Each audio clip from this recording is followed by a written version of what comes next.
Since surpassing $1,900 an ounce in 2011, the price of gold has fallen nearly every year ever since. But many experts believe 2016 could be different. Here are 5 reasons why we think gold will shine in 2016. Number 1, a move towards negative interest rates. A move towards zero or even negative interest rates can be seen around the globe, such as central bankers in Japan and the European Union, along with devaluating currencies. Here's what geologist Brent Cook had to say about this.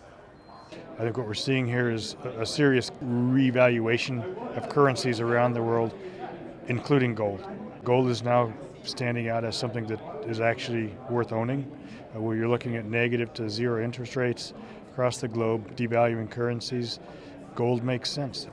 Number 2, global debt levels have reached all-time highs. With paper money no longer being backed by gold, increasing debt is leading to sluggish economic growth. Jay Taylor of Jay Taylor Media had some very interesting insights for us. And we have more debt than we've ever had in modern history, much more than the 1930s during that depression. And the reason is because the whole world has gone off the gold standard, so money could be created out of nothing without limit. And central bankers have done that, and now the system is breaking down. So that's why I think the excess of debt this time is much greater than it's ever been before. I believe that the chances of this being the most dramatic decline in economic activity that would increase the gold price more than ever before. Number 3, greater inflows into gold exchange-traded funds. John Kaiser of Kaiser Research Online told us that since the beginning of the year, about 4.5 million ounces of gold have been added to gold-backed ETFs, which means it rose 20%. We are seeing the GLD and all the other gold ETFs actually increase. Since the start of the year, it's increased by about 4.5 million ounces, 20%. So investors are buying the ETF, which is soaking up physical gold. Gold is an obvious asset which has long-term stability. Number 4, gold discovery and the supply gap.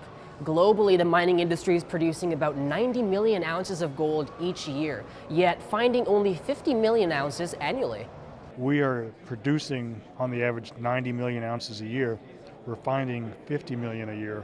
There's a 40 million gap that's been building up over a number of years, and that's not being filled.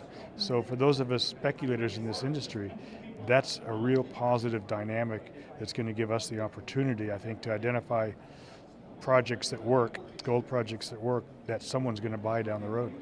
And finally, number 5, fears of geopolitical instability strengthens gold as it becomes a safe haven. We have the phenomenon of Donald Trump potentially becoming president, and nobody knows what exactly it is that he does believe, and that could cause gold to be owned as a kind of a geopolitical safe haven, not as protection against negative interest rates, but just to own something that's completely independent of all the other asset structures, all the title systems in the world. That's what gold's best value is, as a long-term hedge against things you don't actually want to happen. To watch the complete versions of these interviews and more, be sure to visit our website. And to get your copy of the Eureka Gold 20 report, make sure to sign up for our newsletter on SmallCapPower.com.